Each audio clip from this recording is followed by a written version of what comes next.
ዑምራ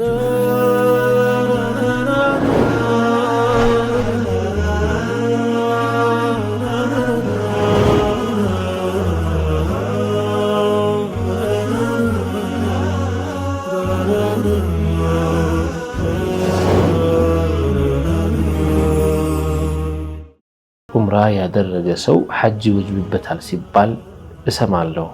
ይሄ ነገር እንዴት ነው ይላል። ቁርአንን ስንቀራ በትክክል መቅራት ካልቻላችሁ ትረገማላችሁ ይሉናልና ቁርአን ስንቀራ ምን ላይ ነው ልንጠነቀቅ የሚገባው ይላል። ኒቃብ መልበስ ሱና ነው። ነገር ግን ባል ሚስቱን ኒቃብ ልበሺ ቢላት ዋጅብ ይሆንባታል ወይ ትላለች። ስለ ብርዘኽ ማወቅ እፈልጋለሁ ብትነግሩኝ ይላል። ለኔ ሴት ልጅ ጸጉር መላጨት ግዴታ ነው ወይ?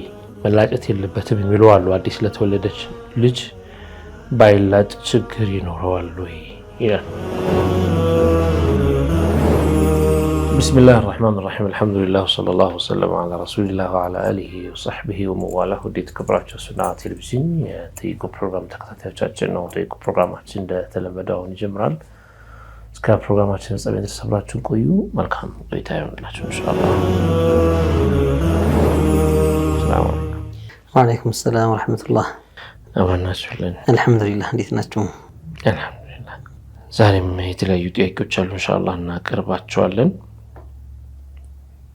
ወደ መጀመሪያው ጥያቄ ስናልፍ በ0982 መጨረሻው 84 የተላከልን ነው። ሰላም አለይኩም እንዴት ናችሁ? አላህ ይጠብቃችሁ። ጥያቄ ዑምራ ያደረገ ሰው ሐጅ ይወጅብበታል ሲባል እሰማለሁ። ይሄ ነገር እንዴት ነው ይላል። ቢስሚላሂር ረህማኒር ረሂም አልহামዱሊላሂ ረቢል ዓለሚን ወሰላቱ ወሰላሙ ዐላ ሰይዲና ሙሐመድ ወዐላ አሊሂ ወሰህቢሂ الطيبين الطاهرين. أما بعد فأسأل الله تعالى أن يجعل نياتنا خالصة لوجهه الكريم وأن يوفقنا لما يحبه ويرضاه إنه على كل شيء قدير. عمره ያደረገ ሰው ሐጅ ወጅብበታል የሚለው ያው በሸሪዓ ዑምራም ሐጅም አቅም ላለው ሰው ዋጅብ ናቸው። من أعظم أمور الإسلام ናቸው። ያው በሻፊዒ ሌሎችም የተከተሏቸው አሉ። ሐጅ ብቻ ሳይሆን ዑምራም እንደዛው ዋጅብ ይሆናል፣ ግዴታ ነው። للمستطيع ነው። ولله على الناس حج البيت من استطاع إليه سبيلا እንዳለን አላህ አቅም ላለው ወደዚያ መሄድ ለቻለ ሰው ሐጅም يعني ዑምራ ግዴታ ይሆንበታል። እሺ ከዑምራ በመሄዱ ሐጅም ይወጅብበታል የሚለው አሁን ካለንበት ነባራዊ ሁኔታ አንፃር ሊከብድ ይችላል። ዑምራ ማድረግ የቻለ ሰው ሐጅም ማድረግ ይችላል የሚለው ከድሮ እይታ አንፃር ካየነው በፊት ከነበረው የሐጅ ስርዓት ጋር የመሄዱ የመግቢያ ሁኔታው የሚያስፈልጉት መሟላት ያለባቸው يعني በመንግስት ደረጃም ወይም በሌላም የሚያስቀምጧቸው መስፈርቶችን ስናይ ዑምራ ማድረግ እስከቻለ ድረስ ሐጅ ማድረግም ይችላል፣ አቅም ይኖረዋል። በአንድ ጊዜ ሄዶ ሁለቱን ማድረግ ስለሚችል። ግን በአሁን ሰዓት ያለው ሁኔታ እንደዛ አይደለም። ልብ ካለን ሐጅ አሁን ያለውን እንኳን የሐጅን ዋጋ ካየን አንድ ሰው 600 ምናምን ሺህ ብር ከሌለው ከኢትዮጵያ የሚነሳ ሰው ሐጅ አይፈቀድለትም። يعني አይፈቀድለትም ሲባል ሸርዓን አይፈቀድም አይደለም ያለው፣ إنما መንግስት አይፈቅድለትም፣ አይወሰንም። በሌላ መልኩ ሊሄድ ቢል لعله يذل نفسه ምናልባት ለእስር ሊዳረግ ይችላል። ሙኻሊፍ ተብሎ ልክ እንደ ወንጀለኛ ታይቶ ሰዎች በራሳቸው ባስቀመጡት ህግ መሰረት ማለት ነው፣ በሸሪዓው ሳይሆን እንደ ወንጀለኛ ታይቶ የተለያየ ቅጣት ሊደረግበት ይችላል። ምናልባት ከዚያ መካከል ለምሳሌ እንበልና ዑምራ መሄድ ቻለ 150 ሺህ ብር ከፍሎ ሊሆን ይችላል፣ 100 ሺህ ብር ከፍሎ ሊሆን ይችላል። የተለያዩ አማራጮች ስለሚኖሩ ቪዛውን ካገኘ ትኬት ቅናሽ ትኬት ፈልጎ እንግዲህ ለማጎቴ ጋም አክስቴ ጋም አርፋለሁ ብሎ ተነስቶ ሊሄድ ይችላል። ሆቴልም ምንም ሳያስጨንቀው ማለት ነው። እሺ ከዛ ከሄደ በኋላ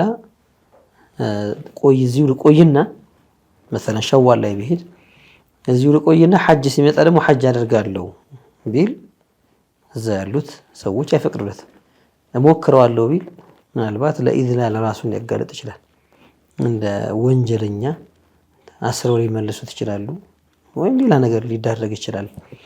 ያንን ስንመለከት ዑምራ ችሏልና ሐጅም ወጅቦበታል የሚለው ትክክል አይሆንም። 100,000 ብር አቅም ያለው ሰውና በአሁን ሰዓት 600 ምናምን ሺህ ብር ያላቸው 100,000 ብር ችሎ ያንን ላይችል ይችላል። ስለዚህ ዑምራ ማድረግ የቻለ ሁሉ ሐጅ ማድረግም ወጅቦበታል የሚለው ምንም አይነት ተጨማሪ ሹሩጦች ለሐጅ ተብሎ ተጨማሪ ወጪ ድሮ ሰዎች ራሳቸውን ድንኳን ደኮ ነው ሚናም ቢሄዱ ሙዝደሊፋም ዓረፋትም ላይ የሆነች አዕዋድ ቆም አድርገው ጨርቅ ነገር ጋርደው ድንኳንም አንፈልግም ካሉ እንደዛው ሜዳው ላይ ዱዓ ያደርጉ ብለው ሊመለሱ ይችላሉ። በአሁኑ ሰዓት ግን የድንኳን ኪራይ የሚና የምን የሚባል ነገር አለ። ከዚያ ባሻገር የቪዛ ክፍያው ከፍተኛ ነው። ትኬት እነሱ የሐጅ ጊዜ ሲመጣ የትኬቱ ዋጋ ይቀየራል። እነዚህ ነገሮች የተለያዩ የኢንሹራንስ የምን እየተባለ ጣጣው በጣም ብዙ ነው። የትራንስፖርት ኢላ አኺሪ ያ ሁላ ነገር ይህንን ካልቻልክ መሄድ አትችልም ስለሚባል ድሮ ይችል የነበረው ሙስተጢዕ የሆነ ብዙ ሙስተጢዖች በድሮ ሲታይ ብዙ ሙስተጢዕ የሚችሉ የነበሩ ሰዎች በአሁኑ ሲታይ ግን ማይችሉ ሆነው አይወጅባቸው ነው የምንለው። አስለን በሸሪዓ ደረጃ ማይፈቀዱ ገንዘቦች ለመንግስቱም ሆነ ለሌላው ዛላለው ይህን ካልከፈልክ ሐጅ ማድረግ አትችልም የሚባሉ ሸሪዓ ማይፈቅድላቸው ነገሮች ያስከፍላሉ። ለምሳሌ እንበልና አንድ ሰው ሐጅ ለማድረግ ሙስሊምነቱ ይበቃዋል እስቲጣዓ ካለው። ከሙስሊምነቱ ባሻገር ቪዛ የሌለህ ከሆንክ ሐጅ ማድረግ አትችልም ተብሎ ሸርዓን አይገደም። ሸርዓን አሁን ግን መንግስታት ባወጧቸው ህጎች መሰረት የከፍተኛ ለቪዛ የሚከፈል ብር ከዚያ ባሻገር ሌሎችም ተጨማሪ ክፍያዎች እነዚህ እንደ ሸሪዓው ብዙ እስቲጣዓ የነበራቸውን ሰዎች በትግበራ ደረጃ ግን እንዳይችሉ ሆነው ስለሚከለከሉ ያንን ስንመለከት ዑምራ ከቻለ ሐጅም ወጅቦበታል የሚለው ትክክለኛ አስተሳሰብ አይሆንም ማለት ነው። ምናልባት ዑምራም ሐጅ የሚችል ሰው ይኖራል። ያ ከሆነ አቅሙ እስካለው ድረስ ይችላል። ያው በሸርዕ ትርጓሜ እስቲጣዓ ማለት አዛዱ ወራሒላ ነው። ቪዛ ፓስፖርት ምናምን የሚባል ነገር ሳይወራ ማለት ነው። በድሮ አካሄድ አዛዱ ወራሒላ ማለት የሚጋልበው እንስሳ ወይም በአሁኑ ሰዓት ትኬት መሰለን በመኪናም ከሆነ የመኪና የሚከራይበት። ሁለተኛ ደግሞ ስንቅ ሄዶ እስኪመጣ ድረስ ራሱ ነው መቻል ያለበትና እዛ ሊያበሉት አይደለም ጥገኛ ሆኖ የሚሄደው። ያንን እየገዛ የሚበላበትም ገንዘብ ይሁን አዘጋጅቶ ዳቦ ቆሎውን በሶንም ምኑንም አዘጋጅቶም ከሆነ ያችን ይዞ የሚሄድበት ለቤተሰቦቹ ነፈቃቸውን ችሎ የሚሄድበት አቅም ካለው ሙስተጢዕ ይባል ነበር። አሁን ግን በጣም ብዙ ሸርዕ ያላስወጀባቸው ግን ሰዎች በህጎቻቸው በራሳቸው ህግ ያስገዳጅ አድርገው ያስቀመጧቸው መስፈርቶች ስለሚኖሩ ይህንን አይችልም ነው እንለው። ካልቻለ ደግሞ አልወጀበትም ማለት ነው። ስለዚህ አሁን ያሉት ይህን ማለት በኖርማሉ ስንሄድ የትኛውም ሰው ማለት የቻለ ሰው መሄድ የቻለ ማለት መሄድ የሚችልበት ደረጃ ላይ ደርሶ ነገር ግን በእነዚህ ሰዎች አማካኝነት ሳይሄድ ቢቀር ይህን ባደረጉ አካላቶች ላይ ወንጀል እንደሰሩ ነው የሚቆጠረው። ዶክተር ላሸክ የሸሪዓ የሚተላለፉ ማንኛውም አህካሞች በራሳቸው ህጎች አጽድቀው ይህንን ማድረግ አለብን፣ ይህን ማስከፈል አለብን፣ ይህን አስገዳጅ ማድረግ አለብን ብለው ካስቀመጡ መሄድ የሚችሉ ሰዎችን እየከለከሉ ነው። እንደ ሸሪዓ ቢታይ ሙስተጢዕ የነበሩ ሰዎች እንዳትሄዱ፣ ይህንን ካላረጋችሁ እንዳትሄዱ። ልክ ድሮ ምን ይባል ነበር? ኢን ለም የኩን الطريق آمنا إن كان في الطريق قطاع الطريق አው መን يأخذ مالا من المارين ይሄ ነገር ካለ አይወጅብም ይባል ነበር። መንገዱ አማን ካልሆነ ወይም ግድ የለም ማለት ትችላለህ ግን ከፍለህ ነው የምታልፈው እያለ የሚያስገድድ የተደራጀ ሽፍታ ሊሆን ይችላል። እዛም ደግሞ በመንግስት ስም ያለም ደግሞ ሸርዕ ያስቀመጠውን ህግ ተላልፎ የራሱን ህግ አስቀምጦ የሚያስገድድም አለ። ያው ሁሉ መንግስታት በሚባልበት በአገር ህጎች እንደሚቀመጠው ማለት ነው። ስትገባ ኢላ በነፃ መግባት ትችላለህ ያለ ቪዛ ክፍያ መግባት ትችላለህ የሚባሉባቸው ሀገሮች ሲቀሩ ያ ሲሆን ሙስተጢዑን እንዳይገባ እየከለከሉት ነው። ሐጅ ማድረግ የሚችለውን ሰውዬ እንዳይገባ እየከለከሉት ነው። አንዳንዴ አይ ለኒዛም ብለን ነው ለእንዲህ ብለን ነው ሰው ይበዛል ይህን ካላረግ እንዲህ ሊሉ ይችላሉ። ይህን ነገር በሌሎች ሁኔታዎች ማስኬድ ይቻላል። ያኒ በዚህ ጊዜ ይሄን ያክል ሰው በዚህ ጊዜ ይሄን ያክል ሰው ነው ሞልቷል ኮታው ከዚህ በላይ መሄድ አትችሉም። መሄድ ማትችሉበት ምክንያት እዛ ጋር ኃይለኛ ዝዲሃም እንዳይመጣና ሰዎች ለጉዳት እንዳይጋለጡ ነው። መቋቋም መቀበል የሚችለውን ያክል ቁጥር ገድበው እዚህ ድረስ ብለው ሊገድቡ ይችላሉ። ያኛው ለምን ከለከላችሁት ይባል መሳሊሖች አሉ። መሳሊሕ ሙርሰላ ምንላቸው ነገሮች አሉ።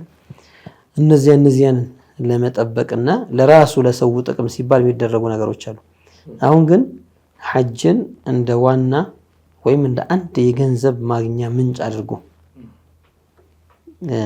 ያንን ገንዘብ ካልሰጣችሁኝ አላስኬዳችሁም አልፈቅድላችሁም ከለክላችኋለሁ ሚል ሲመጣ ይሄ ህጋዊ የሚመስል ሸርዕ የሚከለክለው ነገር ነው። ዛሂሩን ሲያይ በህጉ ጸድቆ ለጅናው አጽድቆ ምናምን ይባልና ሽፋን ይሰጠዋል። ግን በሸሪዓ ሲታይ ግን ክልክል ነው።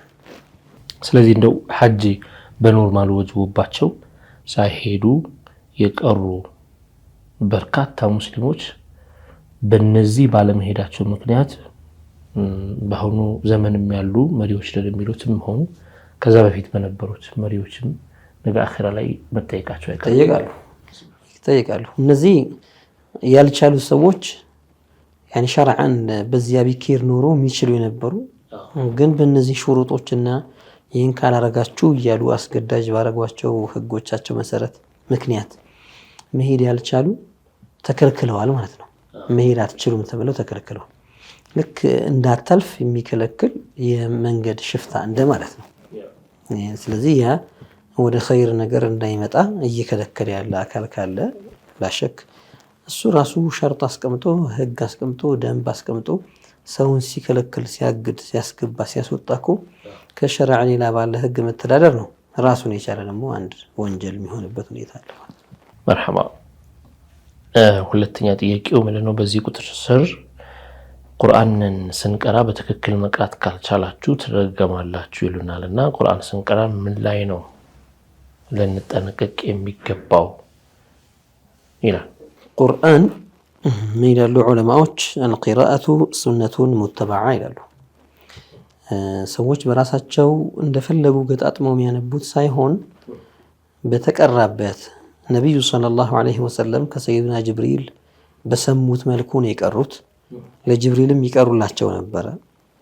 ካነ يعارضه القرآن ከዚያ እሳቸው ደግሞ ለሷሐቦቻቸው ቀርተውላቸው ሷሐቦቹ ሰምተው ሷሐቦቹ ለነብያችን ዐለይሂ ሰላቱ ወሰላም እየቀሩላቸው የተማረው ሷሐባ ለሌላው ያስተማረ እሱም እየቀራለት አው ትክክል ነው በዚህ መልኩ ቅሩት እያሉ አንዳንዴ የተለያዩ ቂራአዎችን ሲሰሙ ራሱ ነብዩ ጋር እየመጡ እየጠየቁ እኔ ከርሱ የሰማሁት ቂራአ እንደዚህ ነው እከሌ ግን በዚህ መልኩ ሲቀራ ሰማሁት እያሉ ነብዩ ዐለይሂ ሰላቱ ወሰላም ይሄም ቂራአ ይሄኛውም ትክክል ነው ብለው ከሳቸው እንደሰሙት እያጸደቁላቸው በዚህ መልኩ የመጣ ልንከተለው የሚገባ ሱና ነው መንገድ ማለት ነው። ሱነቱን ሙተበዓ። ስለዚህ በትክክል መቅራት አለመቅራታችንን የምናረጋግጠው አሁን እያንዳንዱን የአሕካሙል ቂራአ ወይም አሕካሙ ተጅዊድን በዚች ጠባብ ደቂቃ ልናብራራ ሳይሆን ከዓሊም እና ከቀራ ሰው አንደበት የግድ ዓሊምያ ትልቅ ዓሊምነት መሆን ሸርጥ አይደለም። ቁርአንን በትክክል ከሼኹ የተማረ ለሼኹ ቀርቶለት አዎ ያንተ ቂራአ ትክክል ነው ብሎ ያጸደቀለት እንዲህ አይነቱ ሰው መጥቶ እሱ ዘንድ ተመጥቶ ቂራአውን መውሰድ ነው የሚፈልገው ማረጋገጥ የፈለገ ወኢላ ሐዲስ ላይ መጥቷል رب قارئ قرآن والقرآن يلعنه ብዙ ቁርአን የሚቀሩ ሰዎች አሉ ቁርአን የሚረግማቸው እርግማኑ በተለያየ መልኩ ነው በማበላሸት ሊሆን ይችላል የቂራአውን ሐርፉን በመሰባበር ሊሆን ይችላል ፊደልን ከመውጫው ባለማስወጣት ሊሆን ይችላል አንዳንድ ፊደሎችን የሚያኝኩ ሰዎች አሉ ካነው አያወጧቸውም በትክክል ነካ አርገዋቸው የሚያልፉ አሉ ወይ ደግሞ ቀይረው የሚያስወጧቸው አሉ ፊደልና ፊደልን መለያየት አረብኛ ላይ 28 ፊደሎች ካሉ በእነዚህ 28 ፊደሎች ነው የቁርአን ቃላት የተመሰረቱት እነዚህ ፊደሎች ደግሞ የየራሳቸው ድምጾች አሏቸው የየራሳቸው መውጫዎችም አሏቸው يعني ካፋችን ከላንቃችን ከሐነክ እንዲሁም ደግሞ ከጉሮሯችን ክፍል እነዚህ የምናወጣቸው ናቸውና ሁሉም የየራሱ ቦታ አለው በጣም ተድቂቅ ያረጉ የሚዘረዝሩ ዑለማዎች ለሁሉም የራሱ ቦታ አለው ይላሉ ከፊሎች ደግሞ ተመሳሳይ ቦታ ያላቸው ፊደሎች አሉ መውጫቸው አንድ አይነት ሆኖ ግን ሲወጡ የተለየ አይነት ድምጽ ሆነው የሚወጡ ዛልና ሳ ስንል አሁን መውጫቸው ተመሳሳይ ሆነና ዛልና ሳ ስንል ግን የፊደል አይነታቸው ግን ይለያያል በዛል ፋንታ ዛይን የሚያወጣ ሰው ሌላ ፊደል ነው እየጠራ ያለው ስለዚህ በዚህ ፊደል የተመሰረተውን ቃል ትቶ ሌላ ነገር እያነበበ ነው ከተባለው ሌላ ስለዚህ የፊደል ግድፈት የፊደል አወጣጥ ግድፈት ሁለተኛ አህካሙ ተጅዊድ ምንላቸው መሰረታዊ የሆኑት ሌሎች ማሳመሪያዎችና ይበለጠ አተም እንዲሆን የተሻለ አቀራር እንዲሆን የሚያረጉ አሉ ከነሱ ደግሞ ባስ ብሎ ካላደረገው ሐርፍ እንዳጎደለ የሚቆጠርበት አለ የሚጠብቅ ፊደል ካላላ ፊደል ቀነሰ ማለት ነው ለምን የሚጠብቅ ፊደል ማለት ሁለት ፊደል እንደማለት ነው የሚጠብቅን ፊደል ማላላት አንድ ፊደል እንደመቀነስ ይቆጠራል ስለዚህ ከቁርአን ቀንሶ መቅራት حرام ነው የሚሆነው ማለት ነው ከዚያ ባሻገር ማይጠብቅበት ቦታ ሲያጠብቅ ፊደል እየጨመረ ነው ደግሞ የሌለው ፊደል እንደገና እየጨመረ ነው እንደዚህ ነገሮች ላይ ጥንቃቄ የሚፈልጉትን በትክክል ተጠንቅቄ ቀርቻለሁ ከርግማን ድኛለሁ ለማለት ብቸኛው መንገድ ቁርአንን ከሚን አፍዋሂል ዑለማ መውሰድ ነው ሚን አፍዋሂል ሙደሪሲን ቁርአን በትክክል ከሚያስተምሩ ሰዎች አንደበታቸው ያኒ መጀመሪያ እናዳምጣለን እንዴት እንደሚቀሩት ከዚያ በኋላ እንቀራላቸዋለን لا يكفي الاستماع እኛ መስማታችን በቂ አይደለም ለመስማትማ ዛሬ በቴሌቪዥን እንሰማለን ስልኮቻችን ላይ አፕሊኬሽኖችን ጭነን እንሰማቸዋለን ስለሰማነው ብቻ ቀርተናል አያስብልም ሙጀዊድ የሆነ በጣም ጥሩ አድርገው የሚቀሩ ቁራዎች እንደ መሐመድ الصديق المنشاوي የመሳሰሉት እንደ ሼክ አብዱል ባሲጥ እነዚህ ደህና ቃሪዎች ሲቀሩ መስማታችን እኛ ደግሞ እነሱን ተቅሊድ ለማድረግ መሞከራችን ለብቻው እርግጠኛ አይሆንልንም እኛ በትክክል መቅራታችንን ማን ጋር ዓሊም ጋር አቅርበን እስኪ ቂራአየ ትክክል ነው አይደለም የሚለውን እስክናረጋግጥ ድረስ ስለዚህ ብቸኛው መንገድ ዓሊም ጋር መሄድ ነውና ምናልባት አንዳንዶች ትንሽ አረብኛ እናቃለን ፊደሎችን እንዴት ተገጣጥመው እንደሚቀሩ قواعد بغدادية مثلا ወይም ደግሞ القاعدة البغدادية ወይም ደግሞ قاعدة النورانية ቀርተናልና ካሁን በኋላ ቁርአኑን በራሳችን እየቀራን መሄድ እንችላለን ብሎ የሚያስቡ ይኖራሉ هذا لا يجوز ይሄ አይፈቀድም ዓሊም ጋር መጥቶ ማሰማትና አው ትክክል ነህ ብሎ ሲያረጋግጥልን ብቻ መሄድ ግድ ይሆናል ተመልካቾቻችን እየተከታተላችሁ የምትገኙት ፕሮግራማችንን ነው አሁን የረፍት ሰዓታችን ላይ ደርሰናል ካፍታቦት አባላትን ስንመጣና የቅርብ ጥያቄዎችን እንከታተላለን እርጋችሁ አትጠብቁን እንመለሳለን ኢንሻአላህ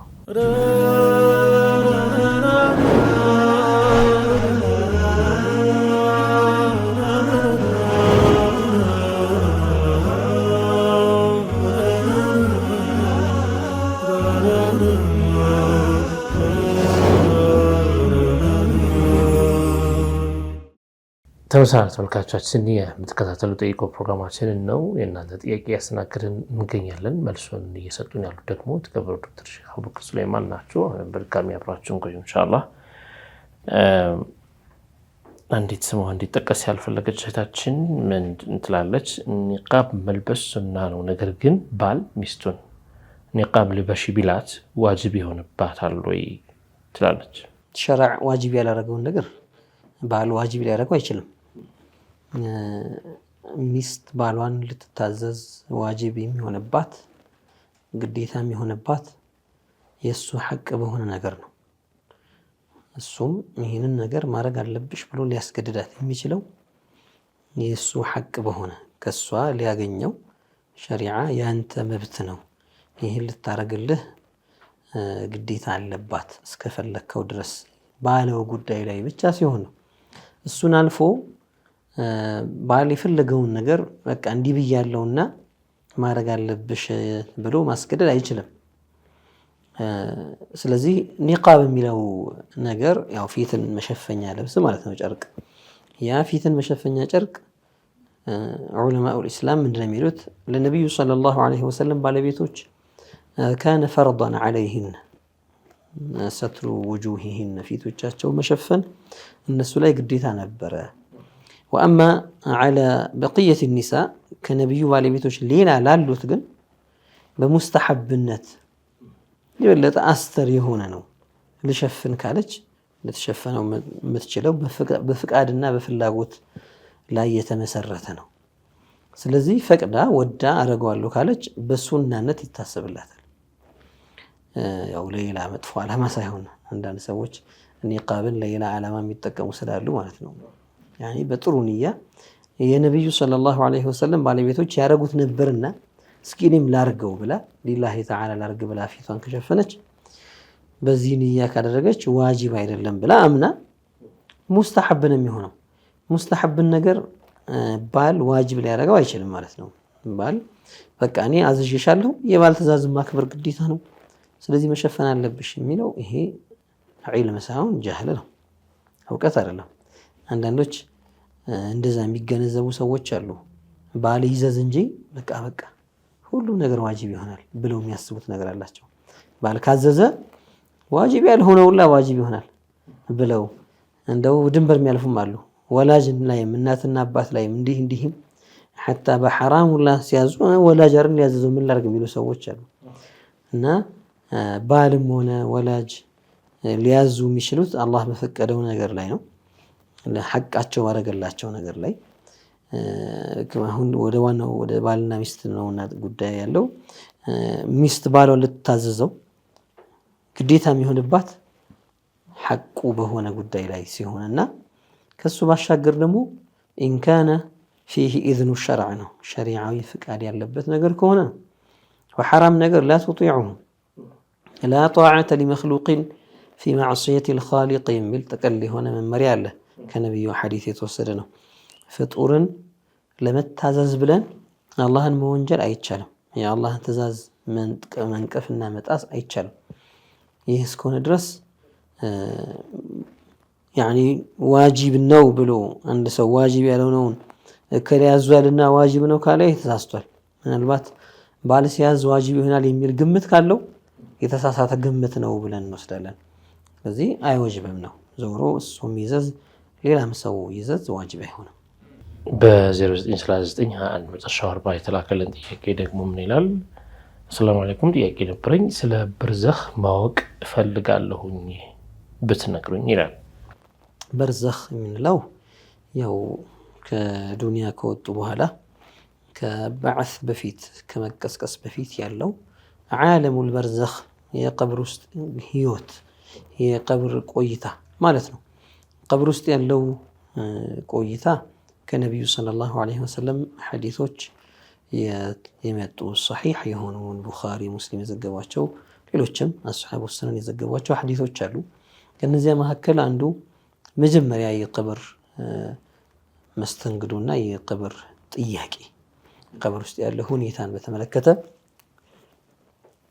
ነቢዩ ሰለላሁ ዐለይሂ ወሰለም ኢዛ ዱፊነል መይቱ አንድ ሙስሊም ወይም አንድ ሰው ሲቀበር አታሁ መለካኒ አስወዳኒ አዝረቃ ያኒ ፊታቸው ከለራቸው ጥቁር ሰማያዊ የሆነ በጣም የሚያስፈራ ከለር ያላቸው መለኮች ሁለት መላእክቶች ይመጣሉ وهو يعني وتولى عنه اصحابه ይላሉ እንግዲህ ቀብረውት የቀበሩ ሰዎች ገና ዞር ሲሉ وهو يسمع قرع نعالهم ሩቅም ሲኪድ አይደለም እንደው የጫማቸውን የነጠላ ጫማቸውን እንኳን ድምጽ በሚሰማበት ቦታ ሆኖ فيأتيان فيقعدانه እነዚህ ሁለት መላእክቶች ያስቀምጡታል فيقولان له ماذا تقول في هذا الرجل محمد عليه الصلاة والسلام ስለዚህ ሰው ስለ ሙሐመድ ምንድነው የምትለው ይሉታል إن كان مؤمنا فيقول هو عبد الله ورسوله صلى الله عليه وسلم أشهد أن لا إله إلا الله وأشهد أن محمد رسول الله فيقولان له انظر إلى مقعدك من الجنة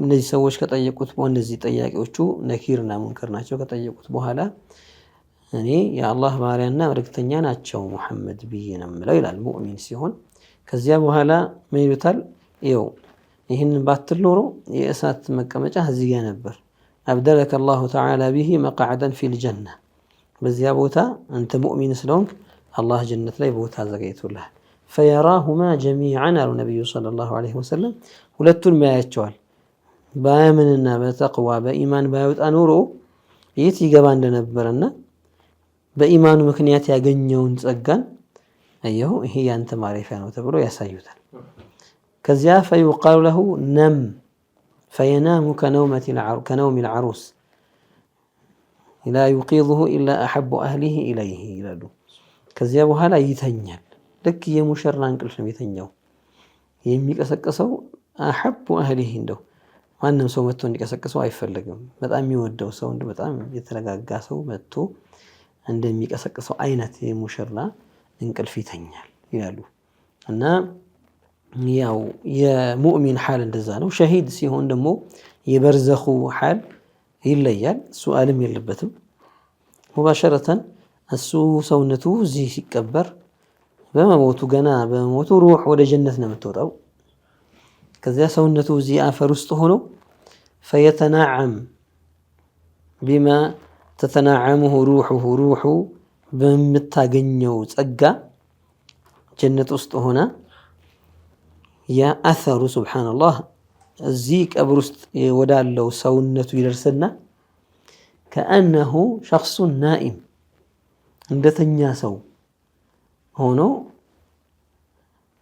በሐዲስም በተለየ እንደመጣው ማለት ነው በቃ ልክ የተኛ ሰው ሐል ላይ እንዳለ ሆኖ አፈርም ሰውነቱን ሳይበላ የተኛ ሰው አፈር ስለማይበላው ማለት ነው የተኛ ሰው አፈር አይበላው በዚያው መልኩ ምንም አካሉ ሳይበላሽ ምንም አካሉ ሳይፈርስ በዚያው ይቀሰቀሳል ሱብሃንአላህ እንደው በዛ ቀብር ውስጥ 1000 ዓመት 2000 ዓመት ከዚያም በላይ ተቀብሮ ቢቆይ ሰውነቱ ምንም አይሆንም ለምን እንደው አሲዲክ የሆነ አፈር ለምን አይሆንም እንደው ይሄ አፈሩ እንደተቀበረበት ቦታ እንደው አሲዳማ አፈር እንደው ቢሆን እንደው አጥንትን ፍርክስክስክስ የሚያደርግ በትንትን የሚያደርግ እንኳን እንዲህ አይነት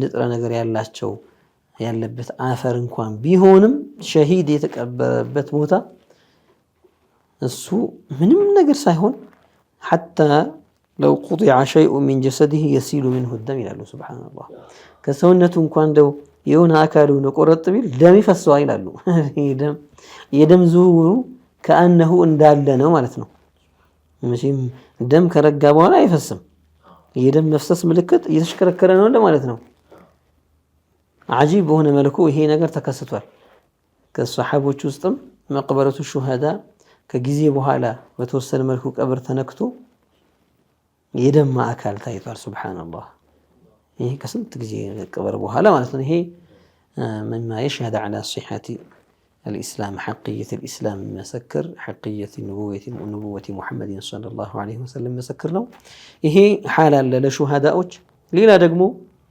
የኩፋሮች حال ደግሞ አለ الله يطبقن منافقوش من رب حال وإذا كان منافقا يقول ها ها ها ها سيطيقوت ملائكوش انداهي ينفع جوهل لا أدري لال لا دريت ولا تليت إلوت الملائكوش طياقوش فيضربانه بمطرقة بين أذنيه مجورو محل ጭንቅላቱን በትልቅ መዶሻ ይመቱታል سبحان الله فيصيح صيحة عظيمة በጣም ከባድ ጩኸት ይጮሃል فيسمعه كل الخلق إلا الثقلين له ሁሉም خلق ይሰማዋል ሁለት ሰውና ጂን ሲቀር سبحان الله እናንተ ብትሰሙት ኖሮ يعني ዑለማዎች ይላሉ እንደነ ሐዲሶች ላይ ቢሰሙ ኖሮ ሰዎች አይቀበሩ ነበር አሉ سبحان الله የሚሆነውን ነገር በመስጋት ማለት ነውና አላህ የሚሰትረው ብዙ ነገር አለ ሰዎች ቀብር ሲከፍቱ ላይታያቸው የሚችሉ ነገሮች አሉ ለአንዳንድ من أهل الله من أهل الكشف የሆኑት ግልጥ አድርጎ አላህ ያሳያቸዋል يعني ይከፈትላቸዋል ሲባል ቀብሩ ክፍት ባይልም ባለበት ቦታ ሆኖ አፈር ከላይ የተቆልሎ ግን አላህ ካለ ማየት ነው ያንን ሁላ አልፎ እይታው ሰንጥቆ خارق በሆነ መልኩ ነዒም ላይና ዓዛብ ላይ ያለውን አላህ የሚያሳያቸዋል ሱብሃንአላህ ልክኛ ሞባይል ላይ እንደምናየው ማለት ልክ እንደዛው በቪዲዮ እንደሚታየው እነሱ እዛው ትልቅ አውሊያኡላህ ከዛ ከትልቅ ሼኾች መካከል አንዱ ሼኽ መሐመድ አብዱሰላም ይባሉ አሁን ቀብራቸው ድሬዳዋ ውስጥ የሚገኝ ወቀብሩሁ ዩዛር ትልቅ ወልይ ናቸው እሳቸው ሚን ሹዩኺ ሸይኺና ናቸው ሼኻችን የተርቢያ ሼኻቸው እሳቸው ነበሩ ሼኽ አብዱላህ አልሐረሪ ረሂመሁላህ የተርቢያ ሼኻቸው ሼኽ መሐመድ አብዱሰላም ናቸው ዒልምም አቅርተዋቸዋል ከዚያ ባሻገር ደግሞ በሱሉክ እሳቸው ናቸው የሰለፏቸውና በጣም ትልቅ ወልይ ነበሩ በጣም አንዳንድ ጊዜ በቀብር በኩል ያለፉ አላህ ያሳያቸዋል ማሻአላህ هذا الرجل في نعمه ይላሉ ይሄ ሰው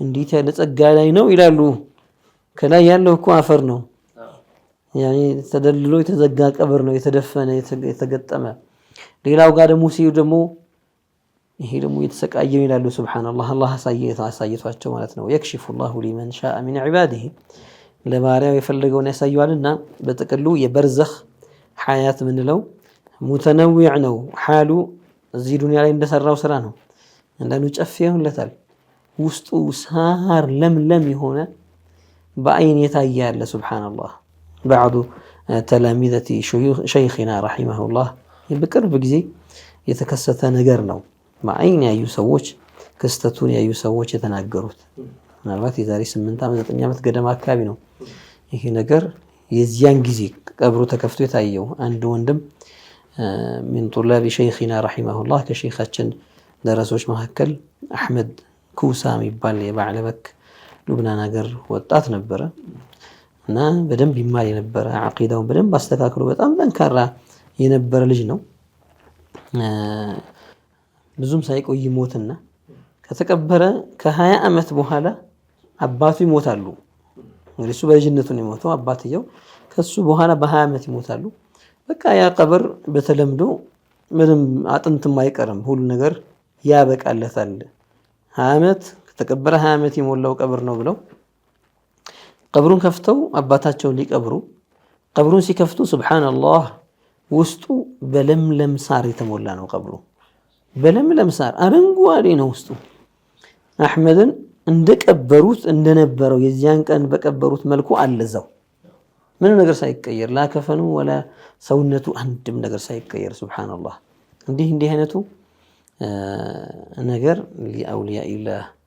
አውሊያኡላህ ሲባል አንዳንዴ ሰዎች የሚያስቡት በጣም ትልቅ ዝና ያተረፈ ሊመስላቸው ይችላል ድብቅ የሆነ ወልተዚም ሆነው አላህን ፈርቶ ጥንቁቅ ሆነው አቂዳውን ጠብቆ ሳይሸጥ ሳይለወጥ በጸናበት በዚያ በትክክለኛው አቂዳ ላይ ሆነው ሐሉም ደግሞ ፈራኢዱን ሰርቶ ሱና ያበዛ የግድ ሰው ላይ ያዩ ይችላል ትልቅ ጥምጣም ላይ ጠመጥም ይችላል ሰው ጋር ብዙ ዝና ላይ ያተርፍ ይችላል ግን በሂማ የሚጠቅመውን ነገር እየሰራ ወደ አላህ ሙቀረብ ይሁን አላህ ባሪያዎች አሉ እና እንዲህ አይነቱን ደግሞ አላህ እንዲህ አይነት ከራማ ይሰጥና ቀብሩ ላይ እንዲህ አይነት ለምለም የሆነ ጨፌ እንዲሆንለት አላህ ያደርጋል። ቀብሩ ረውደቱን ሚን ሪያዲል ጀነህ አው ሑፍረቱን ሚን ሑፈሪ ናር ያሉት ነቢዩ ሰለላሁ ዐለይሂ ወሰለም ወይ ከጀነት ጨፌዎች አንዱ ነው አሊያም ደግሞ ከእሳት ጉድጓድ አንዱ ነው የሚሆነው ብለዋልና አላህ ቀብራችንን የጀነት ጨፌ ያደርግልን።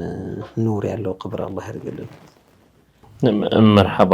ምናልባት አንዳንዶቹ ፊ ዓለሚል በርዘኽ ነው ወይም ደግሞ ይሄኛው እገሌ በበርዘኽ ዓለም ላይ ነው ሲሉ ሲናገሩ ልክ እንደኛ አሁን የዱንያ ዓለም አለ መሬት ላይ እየኖርን ነው። እንደዚህ የሰማይ ደግሞ ማለት የአኺራ ዓለም ደግሞ አለ ወይ ጀነት ወይ ጀሃነም የሚዳሰስ የሚጨበጥ የምትኖሩበት ምናምን። በርዘኽን እንደዚህ አድርገው ማሰብ አይቻልም ማለት ነው አይደለም? በዚህ አይነት ስንወስደው ናም የበርዘኹ ሐያት የተለየ ነው፣ የተለየ ሐያት ነው። አንዳንድ ነገሮች እኛ ከምናየው የተለየ ሐቂቃ ያላቸው ነገሮች አሉ። አንዳንድ ቀብሮች ቢከፈቱ መይቱ ባል ያለበትን ሐል ስናየው ለኛ ምንም የማይታይ ነገር ለሱ ግን እየሆነለት ያለ ነገር ይኖራል። እሱ ግን እየተጠቃቀመበት ያለው ኒዕማ ይኖራል። ስንከፍተው ምንም አይነት ዓዛብ ተቃጥሎ ላናየው እንችላለን፣ ከስሎ ላናየው እንችላለን። አንዳንዴ ወዘሂሩላሁ ሊዒባዲሂ እንደው የሚያሳየው አለ፣ ከስሎ የሚገኝ አለ። ከትንሽ በቀበሩት በነጋታውላ ወይ ጠዋት ቀብረውት ማታውላ ቀብሩን ሲከፍቱት ከስሎ የሚገኝ አለ። አላህ ይጠብቀን። ሸክሉ ሰውነት ተቀይሮ ወልዒያዙ ቢላህ አውሬ መስሎ የሚታይ አለ፣ ሚነል ዓዛብ ማለት ነው። አብዛኛውን ግን አላህ ይሰትረዋል። ምንም ሳይሆን ያየነው ሰው እንደው ቀብር ነው የሆነ እቃ አብሮ ወድቆ ወይ በሆነ ምክንያት ቀብሩ ይከፈት ተብሎ በነጋታው ሲከፈት ሰውነቱ ምንም ሳይሆን ብናየው ይሄ ሰውዬ ኒዕማ ላይ ነው ብለን ልንፈርድ አንችልም። እኛም አይታዩ ሌሎች አይነትም ዓዛቦች ስላሉ እና እዛ ውስጥ ያሉ ነገሮች ለየት ያሉ ናቸው። ያው ምግብ ማያስፈልገበት ሐያት ነው፣ እዛ መጠጥ ማያስፈልገበት ሐያት ነው። አንቢያኡላህ ቀብሮቻቸው ውስጥ አሕያኡን ዩሰሉን ይሄ ሐቂቃ የሆነ ሶላት ያኒ ይሰግዳሉ እዛው ቀብሮቻቸው ውስጥ። ይሄ ሲባል ሺህ ያክል ዓመት ምንድነው ምግብ ማን እያስገባላቸው ነው? እዛ አይባልም። ልክ ግራውንድ ውስጥ ቤቱን ዘግቶ ኸልዋ እንደገባ ሰው ምግብ የሚያቀብለው የለም ወይ እንደሚባለው አይነት አይደለም። ያኛው ዓለም የተለየ ዓለም ነውና ማለት ነው። መርሐባ ዶክተር፣ ለዛሬ ወደ መጨረሻው ጥያቄ እናልፋለን። የሴት ልጅ ፀጉር መላጨት ግዴታ ነው ወይ? መላጨት የለበትም የሚሉ አሉ። አዲስ ለተወለደች ልጅ ባይላጭ ችግር ይኖረዋል ወይ ይላል። ህፃን ልጅ በተወለደበት ፀጉር በዛው ቢቆይ ሐራምነት የለውም። ነገር ግን ያ ሲወጣ አብሮት የወጣውን ፀጉር መላጨቱ ሱና ይሆናል። ዑለማዎች ሊዘከር ወሊልኡንሳ ይላሉ፣ ለወንድም ለሴትም። አሚጡ አንሁ ልአዛ ያሉበት ሁኔታም አለ በአንዳንድ ሐዲሶች ላይ ይህንን አዛ የሆነውን አንሱለት የሚለው ላጩት የሚል ነገርና በወንድም በሴትም ላይ ሁለቱም ቢተገበር ዞሮ ሱናው ነው። መላጨቱን ዋጅብ የሚያደርግ ውጁብን ወይም ግዴታ ነው የሚል መልእክት ያለው ሐዲስ የተረጋገጠ የለምና ዑለማዎቹ ወይሰኑ ሐልቁ ሸዓሪሂ ነው የሚሉት። የህፃን ልጅን ፀጉር በሰባተኛው ቀን ፀጉሩን መላጨቱ ሱና ነው። ከዚያ በኋላ ثم يوزن ያ ወላጅ አቅም ያለው ከሆነ ያቺ ፀጉር ትመዘንና ወየተሰደቁ ቢወዝኒሂ ذهبا أو فضة በዚያ አስለን ዓቂቃ የሚለው ራሱ ከህፃኑ ጋር አብሮ የሚወለድ ፀጉር ነው ዓቂቃ ይላሉ። ወይም ናስያው ላይ አናቱ ላይ ያለው ፀጉር ነው ዓቂቃ የሚባል ይላሉ። ያቺ ፀጉሩ እንዳለ ይላጭና ይመዘንና በሱ ሚዛን ልክ ወርቅ ወይም ብር እንዳቅም ወርቅ የቻለ ወርቅ ያልቻለ ደግሞ ብር ሰደቃ ያደርግለታል። እርዱን ከማረዱ ጋር ማለት ነው። ያው ከብት በግ ሊያርድለት ይችላል። ወንድ ከሆነ ሁለት መሆኑ ሱና ነው። አስሉ ሱና በአንድም ይገኛል። የተሻለው ሁለት ማድረግ ነው። ሴት ከሆነች ደግሞ አንድ በግ አንድ ሙከት ያርዳል። ከዚሁ ጋር ሁለቱንም ነገሮች አብሮ ይሰራል አቅም ካለው። አይ እኔ ወርቅም ብርም መዝኝ የምሰጥበት አቅም የለኝም ካለ ዓቂቃውን ያደርጋል። እርዱን ካረደ ሸርጡን ጠብቆ መላጨቱን ቢተወው የመላጨቱ ሱና አልፏል። ይሄኛውን አግኝቷል ማለት ነው። ስለዚህ ግዴታ ነው ብለን አንደምድም። ግዴታ ሳይሆን ሱና ተብሎ የሚወሰድ ነው ማለት ነው። መርሐባ። እንግዲህ ዶክተር ለዛሬ የነበሩን ጥያቄዎች እነዚህ ናቸው። በቀጣይ ሌላ ፕሮግራማችን ላይ የቀሩ ጥያቄዎች እናቀርባቸዋለን። ለሰጣችሁን ሰብአዊ ምላሽ ባረክላሁ። ተመልካቾቻችን የተከታተላችሁ የነበራችሁ ጠይቁ ፕሮግራማችንን ነበረ። እንደተመለከታችሁት ከእናንተ የተላኩ ጥያቄዎችን በዚህ መልኩ አስተናግደናል። የተለያዩ ጥያቄዎች ካሏችሁ በተለምዶ ስልክ አድራሻዎቻችን በኩል ላኩልን፣ እናስተናግዳቸዋለን ኢንሻአላህ። በይሄ ፕሮግራም ሁሌም ጁምዓ ምሽት 3 ሰዓት እንዲሁም ደግሞ እሁድ ቀን 7 ሰዓት ወደ እናንተ የሚደርስ ሲሆን በተመረጡ ቀናቶች እነዚህ ሁለት ፕሮግራሞች ይደገማሉ። ድጋሚ አብራችሁን ስለነበራችሁ አመሰግንን፣ ሰናበታለን። ሰላም አለይኩም ወራህመቱላሂ ወበረካቱ።